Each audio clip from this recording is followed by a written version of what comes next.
স্বাগত জানাচ্ছি নতুন আরও একটি ভিডিওতে। মোবাইল ফোনে যে কোনো ব্রাউজার ইউজ করে আমরা যখন কোনো ওয়েবসাইট ভিজিট করতে যাই মাঝে মাঝে এইরকম একটি প্রবলেমের সম্মুখীন হই, যেখানে লেখা আসে this site can not be reached, অর্থাৎ সেই ওয়েব পেজটি আর লোড হয় না, বারে বারে এই লেখাটা চলে আসে। এই প্রবলেমটা কীভাবে সলভ করবে সেটা আমি আজকে দেখাবো। যে ব্রাউজার দিয়ে ব্রাউজ করার সময় এই প্রবলেমটা হয়ে থাকে সেই ব্রাউজারটি ওপেন করে নেবেন। আমি এখানে ক্রোম ব্রাউজার ওপেন করে নিয়েছি।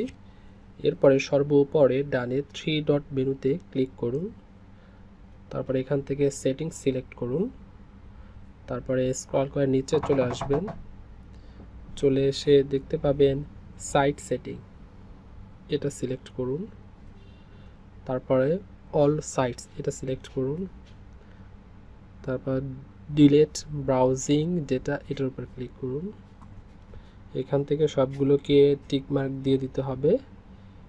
এরপরে এখান থেকে সিলেক্ট করতে হবে অল টাইম সিলেক্ট করুন। তারপর হচ্ছে নিচে ডিলেট ডেটা প্রেস করুন, তারপর হচ্ছে ডিলেট।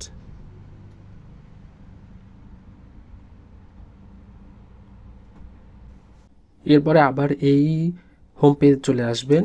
চলে আসার পর উপরে 3 ডট মেনুতে ক্লিক করুন, তারপর এখান থেকে হিস্টোরি এটা সিলেক্ট করুন।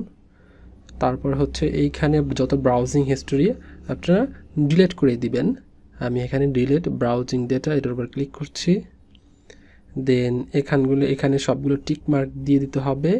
এখান থেকে অল টাইম সিলেক্ট করে দিবেন, তারপর নিচে ডিলিট ডেটায় প্রেস করুন, তারপর হচ্ছে ডিলিট। বাস হয়ে গেল। এভাবে দুইটা মেথড ইউজ করার পরে আশা করি আপনাদের সমস্যার সমাধান হয়ে যাবে। থ্যাংক ইউ ভিডিওটি দেখার জন্য।